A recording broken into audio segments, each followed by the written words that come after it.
All right, good morning. I sure appreciate you being here today. First of all, before we start, I just want to say thank you for last week. Mark didn't give me a chance to say anything last week, so I wanted to say thanks. Some people asked me if I got that bow out and hunted a little bit yet, and I said, no, I haven't yet, but I slept with it all week. So. It was the last thing I saw every time I closed my eyes. And I went and got sighted in and everything, and just amazed. It shoots 350 feet per second. My bow range is usually around 35 yards, and that's taking it out to 80. We can clap here. That's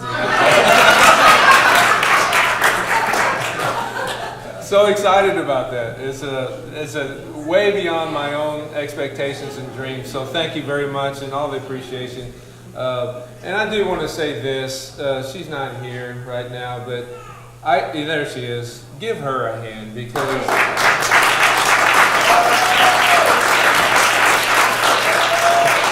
she doesn't even know why she's getting clapped for, but everybody knows that I don't do this alone, and she's gifted where I'm not, and she's organizationally gifted she's just got buku gifts on that kind of thing, and I don't. And I always wondered how I was going to do this. God, you sure?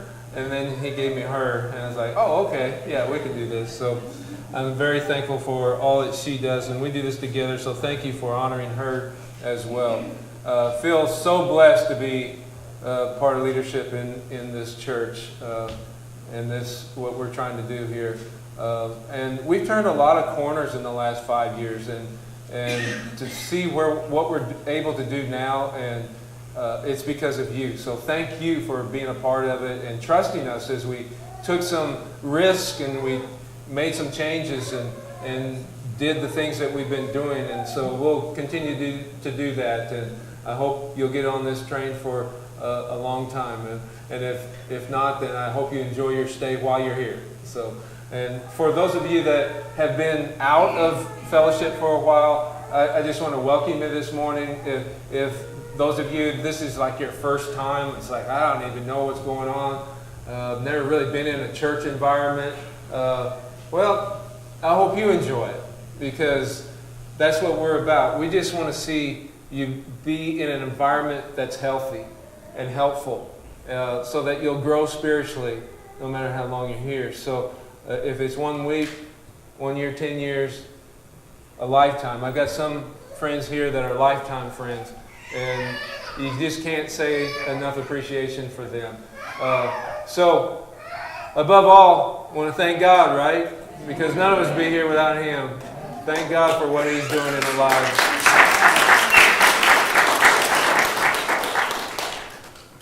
I want to talk to you today about an extremely important topic that I'll just tell you what it is. It's about fear and how to deal with fear. Sometimes we don't know we get paralyzed by fear, and we're going to be talking about fear today.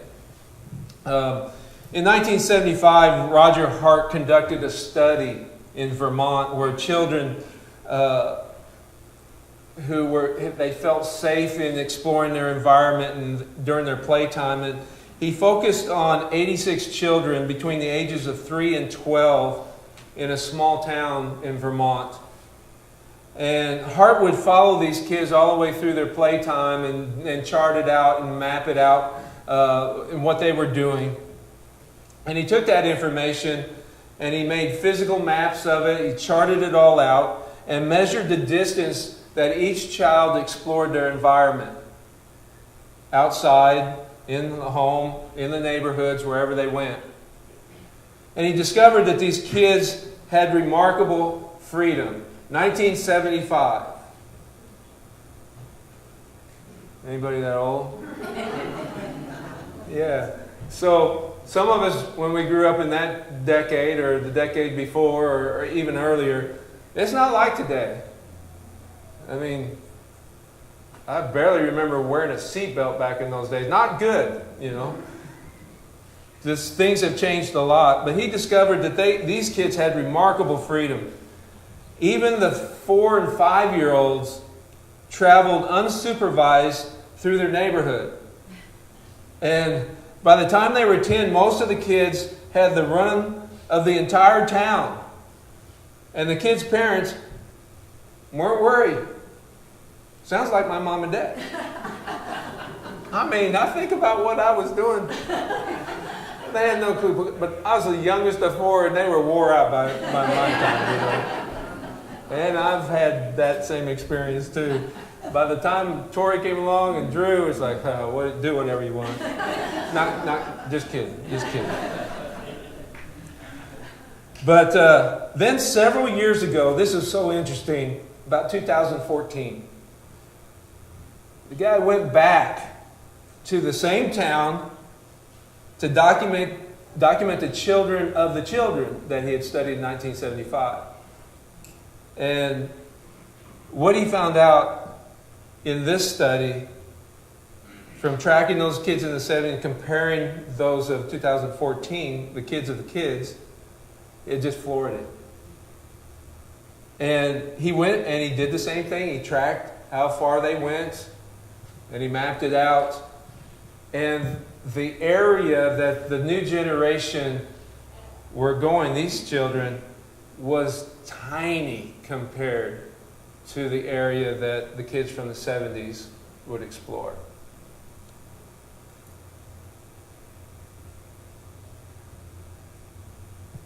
It was like he said, in his words, there was an invisible leash on the next generation. And he wondered, why has it tightened down so much? And you think, well, maybe crime increased. There was no statistics that crime had increased in that little town in Vermont. So that was not a factor. And he came up with this conclusion from his new study comparing both generations. Fear of the world outside our doors narrows the circles of our lives. Let's say it one more time. Fear of the world outside of our door narrows the circle of our lives. Jeremiah the prophet from the Old Testament said these words, and I'm going to read from chapter 1 and verse 5 and also verse 29. You might be familiar, if you read the Bible a little bit, you may not be familiar with the Bible. This is the Old Testament. There's an Old Testament and a New Testament. In the Old Testament, there's a lot of things in the Old Testament that are still applicable today. A lot of promises that can really bless your life if you'll read them and internalize them. And this is one of them. You might be familiar with this, but if you're not, I'll read it for you in chapter 1, verse 5. It says, "Before I formed you in the womb, I knew you." Isn't that exciting? God knows you in the womb. We've got a grandchild in the womb right now. Actually, we got 2 of them in utero right now. Life is good, isn't it? I mean, I never thought about being a grandpa. I'm Papa. But you know, I got all these kids, and it's like, I never even thought about the next generation. And it's like, and then they come, and little grandma will run up to me and go, "Papa," you know, and life doesn't get much better than that, you know? But anyway, it says, and he knows them in the womb right now. He knows them. He planned them. It says, "Before I formed you in the womb, I knew you. Before you were born, I set you apart." And now think about you and the plan that God has for you. Personalize it for your own life. This is what God's saying to you through the prophet Jeremiah. It says, "For I know the plans I have for you." Right? God knows the plans He has for you. You say, "Well, I don't know what they are," but He does, and that's cool. He'll get them over to you. So some of us can just relax, just knowing that He's got a good plan. He says, "For I know the plans I have for you, declares the Lord. Plans to prosper you and not to harm you. Plans to give you hope and a future." Tell somebody, I got hope and a future.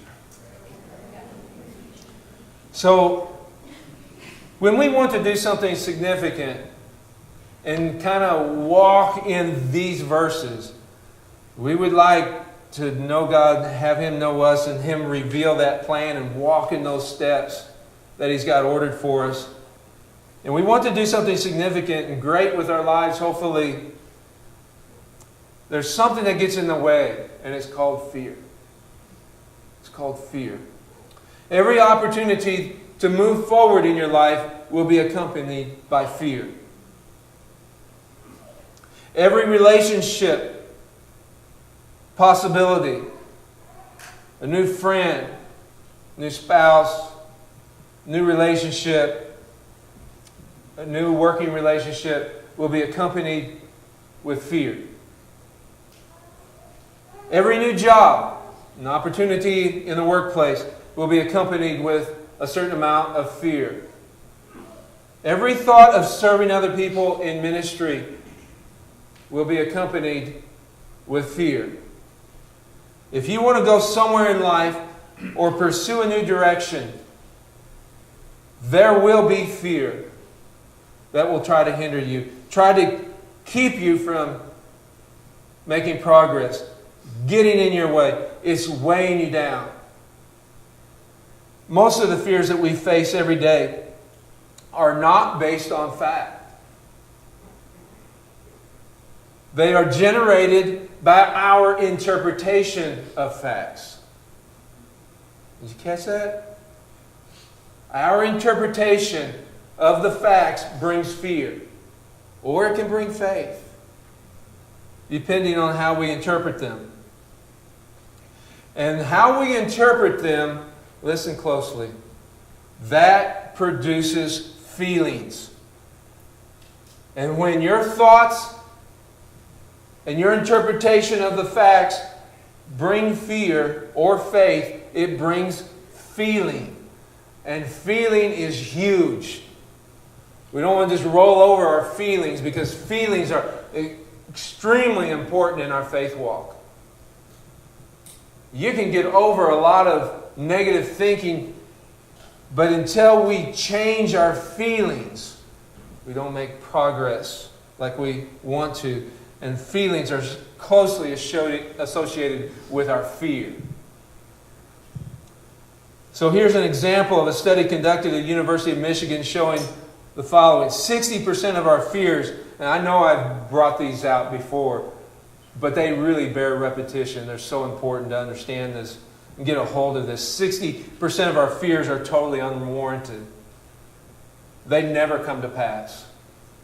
20% of our fears are focused on the past, which is completely out of our control, right?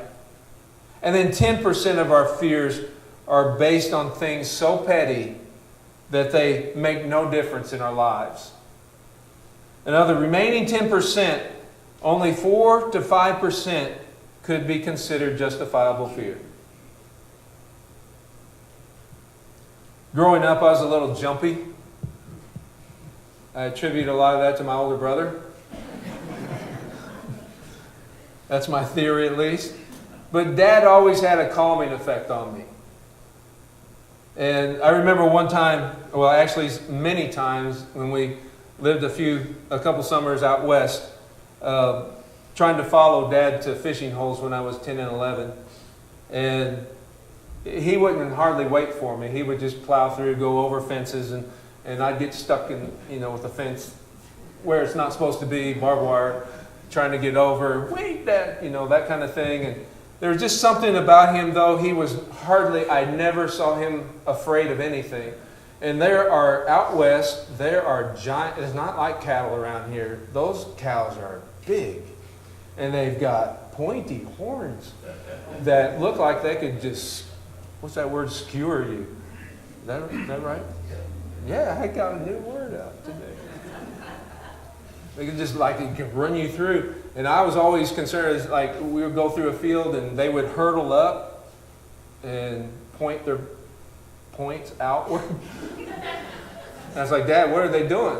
Oh, they're just protecting the young ones. Oh, are they going to charge us? I don't think so. I'm over here on this side of Dad. And he would go through wilderness. He would go through brush and just plow right through it. Now, there's rattlesnakes in Idaho. Lots of them. And I asked him one day, I said, Dad, don't you ever get concerned about the snakes? He just kind of does this with his shoulders. Yeah, well, one time I was out working in the field and I felt this thump, thump, and I was busy charting down the soil samples. He's a geologist. And I didn't recognize that. I looked down and there's this rattler snake. It's ching, shing. Show that picture. That's exactly what was going on. And I said, what did you do, Dad? And they said, I just let him have that part of the path. I was like, oh. But he moved, but he was never scared. He was never afraid. And that just did something for me. I went through a lot of... He'd take me everywhere I wanted to go, and I always wanted to go with him. And so I just started building up these experiences to where I saw how he handled things, and he never got afraid. He very seldom showed any fear. I can't even remember any time that he showed any fear. Now, there's times that you need a little bit of fear to protect you, but he just never had that concern. And Mom would tell you he's not scared of anything. And that does something for you when you are raised that way. You start to take risks that maybe other people wouldn't take because of the fact that you're not scared as much as other people. And so what I'm trying to say and share today is that look at your life and be honest with yourself. Are there some fears there that need to go today? Need to leave? Maybe they shouldn't be plaguing you anymore. What I saw in Dad was more than idealism. I did idolize Dad a little bit, but that's not what I got from him. What I saw in Dad was even more than an attitude. It was a condition of his heart. It was almost spiritual. Dad would never claim to be a spiritual man, but he would say that it was just the way that he operated. He just wasn't scared. His mom was the first one to ever get a college education. Dad was the first PhD in his whole line ever. And he just didn't. And he was in his words, he was an excellent D student in high school. I'm serious. And then he started dating my mom in Michigan, and Mom said he wanted to get married, and Mom said, I'm not getting married till I get through college. He said, well, I guess I'll go to college then. And so he went to college, got his degree, and then he just kept on going and never saw the end of it. And he's still learning today in his 80s. He's 87, and he still does rock talks all over the place. He just doesn't know fear. If you tell him not to do something, he'll bow. It's going to prove you wrong that he can do it. I'm telling stories today. Can I tell you one more about him? Oh, I better not. It'll take up too much time. But here's this passage in Timothy, 2 Timothy, that Paul writes to Timothy. Would you do me a favor, or do yourself a favor, and memorize this one? Get to it today. Get to it all week long. This is so powerful. God has not given us a spirit of fear. When you have an unnatural fear, that's not from God. God doesn't do that kind of thing. God's not giving us a spirit of fear, but of power and of love and a sound mind. So when we have fears that build up in us or are contagious from our upbringing, those fears are unnatural and they're not to be a part of our lives. And what God wants us to understand today is that He doesn't do that kind of thing. He gives us a spirit of faith. And the spirit of faith, if you'll learn to use it, will overcome fear every day. Every day. And it's so exciting to see what God can do with that. But what I saw in Dad was a spirit of faith, even though, again, he wouldn't claim that. But he just had, he never had a controlling attitude of fear. He didn't ever let fear control his patterns of thinking, his patterns of thoughts. At least in things that... You know what happens when you have controlling patterns of thoughts that bring fear? It will paralyze you. You won't be able to take those steps that will bring progress into your life. You won't be able to progress spiritually because of these fears. Fear of other people controlling you, fearing calamity, fearing financial bankruptcy or failure or business failure. Those are unnatural fears, and God has nothing to do with those things. He gives the spirit of faith. One of the most majestic of all creatures, of course, is a tiger. And for many years, this beautiful creature, just people didn't really understand how it worked and how it was so successful in hunting. But they've done a lot of study on it. And it seems that the tigers, when they hunt, they have this remarkable capacity for causing their prey to just paralyze in their tracks. They'll just stop instead of running away. And it's like, why do they do that? I mean, a deer or a gazelle or whatever would be right there, could easily outrun a tiger, but they don't. They become tiger meat. And they're like, why is this happening? And they started doing some study on the actual science behind the assault of the tiger. And they found that when they roar, and the tiger will roar when it's attacking. Lions don't always do that, but the tiger will. When it roars, there's this sound that fills the ears, which is terrifying in and of itself. But there's another vocalization in the tiger's roar that is, I worked on this word, it's bio-audio or something like that.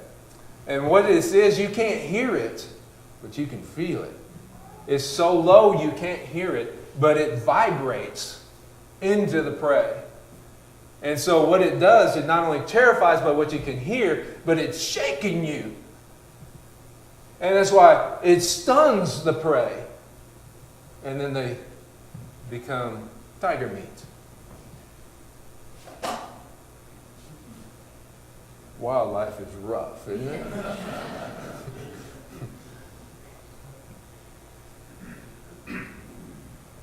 It's fear. And what does Scripture say? The devil rolls around here like a roaring lion.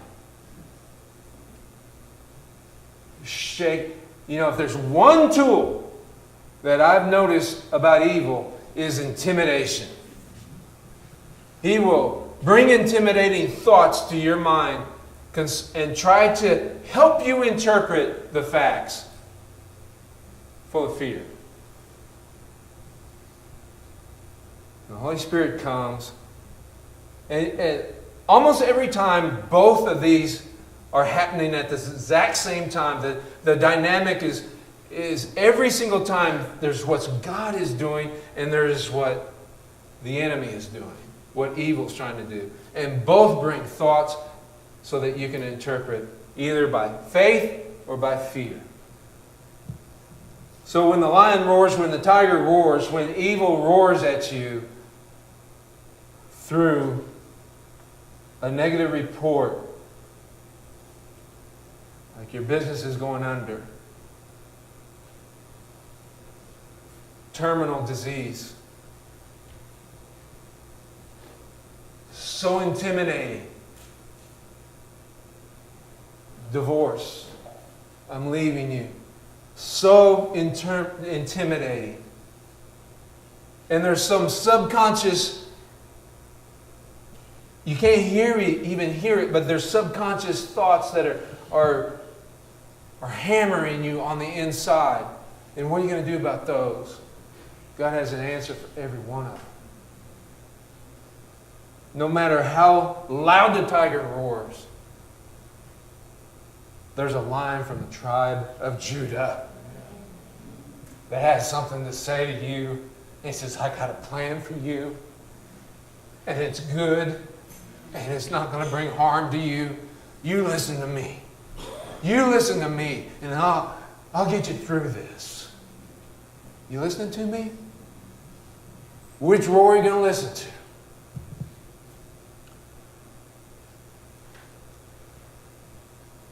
We're going to see this principle of intimidation, and then I'll wrap it up. I want to show it to you in this passage in Judges chapter 6. Just a real quick background. Judges, you remember Joshua led the children of Israel into the promised land. They take over and conquer almost all of it. They left some of the people. Shouldn't have left all of us because God said wipe them all out, remove all of them. And they didn't, and they left them, and they became problems. One of those problems was the Midianites.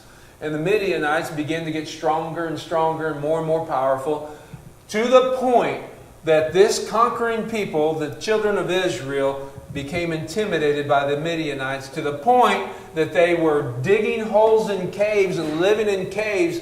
When the Midianites came and attacked, they would take their crops, steal their animals, wipe them out, go back into the hills and laugh over the children of Israel, how pathetic and weak they were. And this went on for generations, to the point where they were building up a consciousness of fear. Have you ever noticed that? That you can build a consciousness of fear. Or you can build a consciousness of faith. You can produce that in your children. You can put faith in your children, or you can put fear in your children. Dad put faith in, he didn't even know what he was doing, but by just shaking his boot, shaking the snake off, I'm never scared of snakes. I respect them. I don't go looking for them. But I'm not scared of them. Oh, where'd that came from? Where'd that come from? It came from Dad. What are you putting in your kids? Don't run out in that street, you'll get killed. A lot of faith in that. No, don't help them understand. Respect the power of a vehicle. Don't be afraid. Or you'll get going through life and all you're doing is building a consciousness of fear. And man, that's no way to live. Have a consciousness of faith. That God is with me. God is helping me. He's got a plan for every single day of my life. I'm going to listen to it. And I'm going to obey it. And I'll just enjoy the ride. That's what God wants us to do. But these Midianites got so powerful and oppressive. And Israel built this consciousness of fear in them. They were digging holes in caves, living in the caves, in little tiny shelters. The Midianites would pull away into the hills and let them come out of their caves for a little while, grow some crops, raise some cattle and some sheep and goats, and then they would come out of the hills every year and wipe them out again. And that was going on and on. There was no leadership there. Nobody was doing anything about it. The things that you fear will eat your lunch if you don't do anything about it. Somewhere along the line, you're going to have to stand up against evil. You're going to have to stand up and say, no, this won't go on any longer. This addiction will not go on anymore in my life. I'm going to stand up against it. Listen, guys, I've been there. I know what that takes to break an addiction. You can do it with the grace of God. Somebody said, yeah, that's right. It's important. I'm not naive. I know we come from all different backgrounds. And some of us have fears in different areas. Some of us have different addictions. And we're all here to worship God, right? We're just bringing it here. We're bringing it all. This is really real today. I hope that's okay. Because we have to address some of these issues. Whether it be sexual addictions, whether it be substance abuse, all that kind of thing. You're welcome here to worship God. But let's stand up against these things. Let's stand up against these in the grace of God and watch the power of addiction break in our lives. We live in an addictive culture. Right? I mean, you look at 3 television ads, you get online, you're going to see it everywhere. How do you live righteously in a corrupt culture with the grace of God? By standing up against the Midianites in your life and saying, this will not go on anymore. And believe me, it can happen. You can do it by the grace of God. His strength is enough.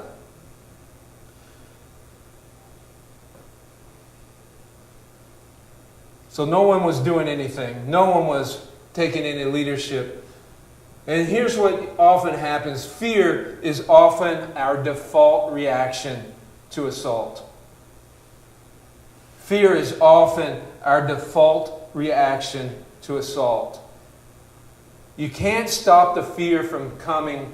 You can't stop the fear from being there, being present. But it doesn't have to stay that way. Fear will keep you, just like it did with the children of Israel, it will keep you cowering in caves. It will keep you hiding from life. Fear will suppress your confidence and courage to lead. Even if it's just leading yourself out of that situation. Leading yourself out of that what's captivating to you. And fear will force you to miss the opportunities because your thinking is weakened. Now, John recorded what Jesus explained about the contrast between God and the enemy of God. And he said, the thief has come to steal, kill, and destroy. He's contrasting what the thief does compared to what God does. He says, here's what the thief does. He said, why is he explaining this? Because we don't know. They didn't know. All these terrible things were happening to them. They didn't know if it was from God or if it was from some other source. So Jesus came and made it real clear. The thief, the enemy of God, has come to steal, kill, and destroy you. And he says this, but I've come to give you life and life abundantly. So understand, Jesus is explaining to them, understand what the enemy of faith does, what the enemy of God is doing in your life, trying to, and what God is trying to do. So here's the truth. God gives increase in your life. God gives increase in your life. He blesses. Jesus came to give abundant life. And here's the truth. Simultaneously, at the same time, wouldn't you just love it if you had a week where none of the bad stuff happened? And you just had a week full of good things, but it's never that way. I had a hard week last week, and I got a bow.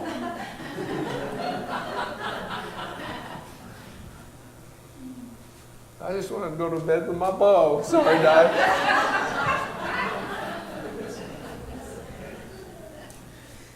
But the truth is that it happens simultaneously.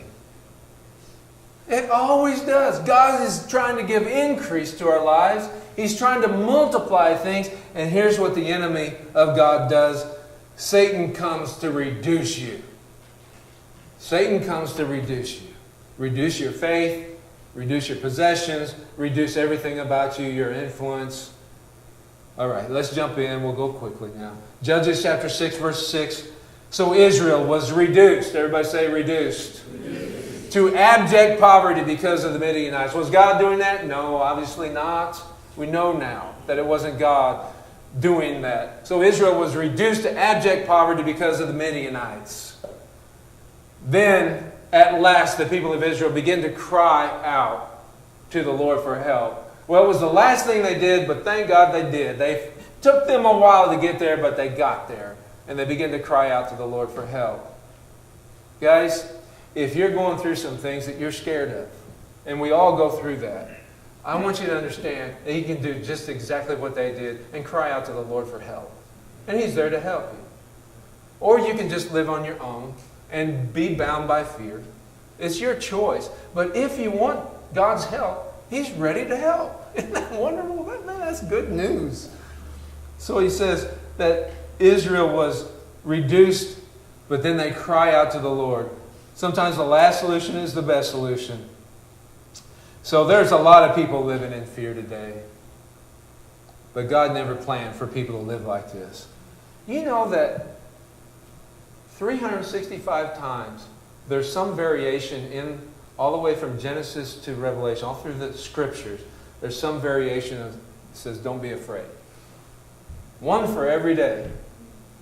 So if you're afraid of something, if you're afraid of something happening, even though it's not happened yet, you can say those same words. Just don't be afraid, because God's with me.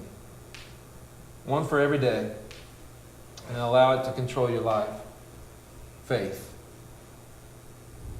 Now, before we go into the next verse, I just want to specify that to say that you're not afraid doesn't mean the complete absence of fear. Fear will always be present, but you can do something with it. How can I overcome fear in my life? First of all, recognize it. Recognize your fear. Many don't even realize that they're speaking out of fear. I don't realize that when I'm doing that. Then Di will point it out to me. You know, that's not real positive. Oh yeah, you're right. You're right. It takes the self-awareness, doesn't it? How can I tell if fear is controlling my decisions or actions? Recognize that fear causes you to hide and withdraw. Look at the Israelites. They didn't even recognize, hey, we're living in a cave. How did we get here? You know? They just didn't realize what was going on. It had been going on for so long. It was their new normal. Until somebody did something and stood up. Remember Adam in the garden. What was the first thing that he did after the situation with the apple and the temptation? He hid. He hid. You kind of have to ask, I have to ask myself, what am I hiding from? Is there something I'm hiding from? You can hide socially, you can hide financially, you can hide in so many different ways. You can hide spiritually. Some people don't like faith environments because there's a certain amount of exposure. I know that was the case with me. I didn't know the Bible at all. I didn't know how to live among Christian people. Those people seem so good compared to me. I'm just telling you where we've come from. And if you're there, I want you to understand, man, we're just like you. Right? As Christians, we're just like you. We just have lived a few months or years knowing God a little bit, and we found out He loves us, and we're just pretty excited about that. So we hope that you're feeling welcome. Right? Just want you to know that you're welcome here. Just be yourself. And don't get all over us if we act a little strange at times. You know, when our hands go up, worship, it's just because we love God and we just don't know what else to do with our hands. It's kind of an act of surrender, God. We assume everybody knows that. We don't. We don't know that. But if you start hiding, there's some fear. What about you? What are you hiding from? Is there something that you go to hide from something else? What are you afraid about? What are you afraid of asking God for? What are you afraid that He will ask you to do? That was a big one for me. Full surrender? What are you going to tell me to do, God? Because of fear. But then there comes a day, oh man, God, you've just shown me over and over. Sorry it took you so long. Sorry it took me so long. Thank you for your patience, but I see now that you love me, you care for me, you got a good plan. Full surrender right here in my heart.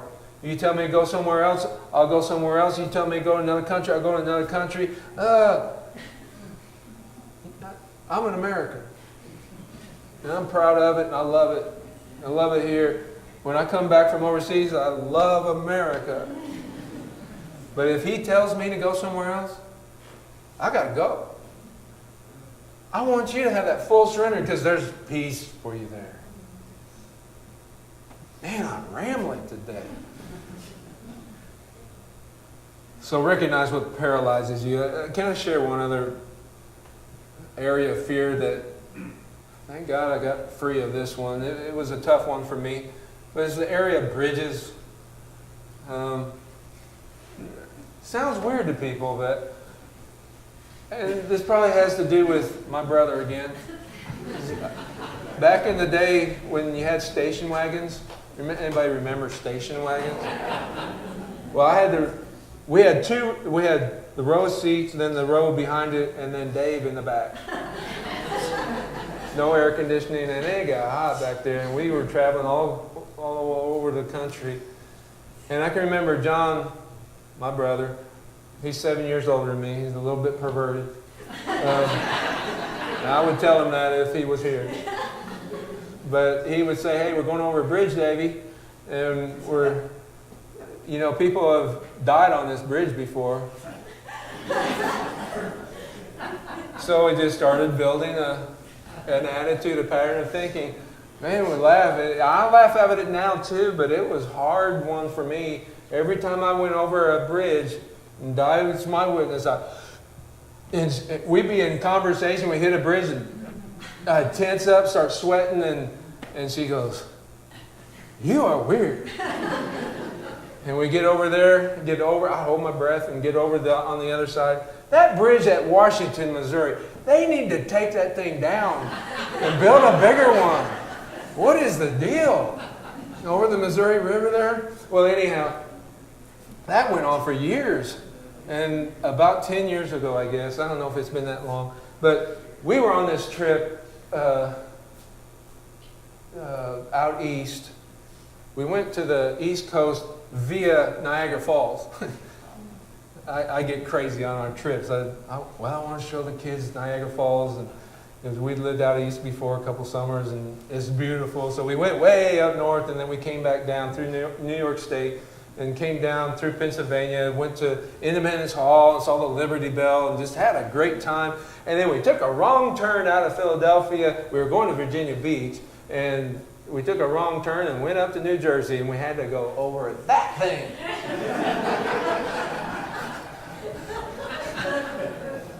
The Delaware Memorial Bridge. And that thing is the 9th largest suspension bridge in the world. And I had never had seen a bridge like that before in my life. And we hit that, and I did the normal thing. Hold my breath. You can't hold your breath that long. About up that, where it starts to go up, I got up there, I was like, oh my gosh, this is terrible. And I'm complaining all the way, got to the other side, and she said, Di, my navigator, he said, we took the wrong turn. Oh, we got to come all the way back. And we rode on that side. Look at the next picture. Look at this next picture. That is one big bridge. And I'm in the middle. There's lanes on both sides. I'm in the middle. Look at this. No, I'm not looking at this. And then we got out of that, came back, started heading south the right direction, and then we come to this thing. Next. And this is the bridge that you go from wherever that was, North New Jersey, I guess, and then down into Virginia. My map's all messed up here. At Hampton Roads. And you get on that, and the bridge over the sea is not that high, it's about 200 feet. But then you go under the sea. It's like, what do these engineers do? Why do they create this stuff? And so you go under the sea. So the next picture is going under the sea. I actually felt safe under there. I don't know why. Other people would have fear of claustrophobia and not do well there. But You know? Well, obviously a fear. And finally, I don't know what happened. I know it was God. I believe it was God that started to speak to me. He said, you know, I can set you free of that fear. And I remember I was just by myself, and I was actually going over that bridge in Washington and going up to a meeting in Warrington. And I got to that bridge and I said, God, I am so tired of this fear. Can you break this for me? He said, absolutely. He said, I'll not only break it for you, but I'm going to get you to the point where you not only enjoy, you find a thrill going over bridges, but you'll go looking for bridges to cross. I'd be okay if you just break the fear.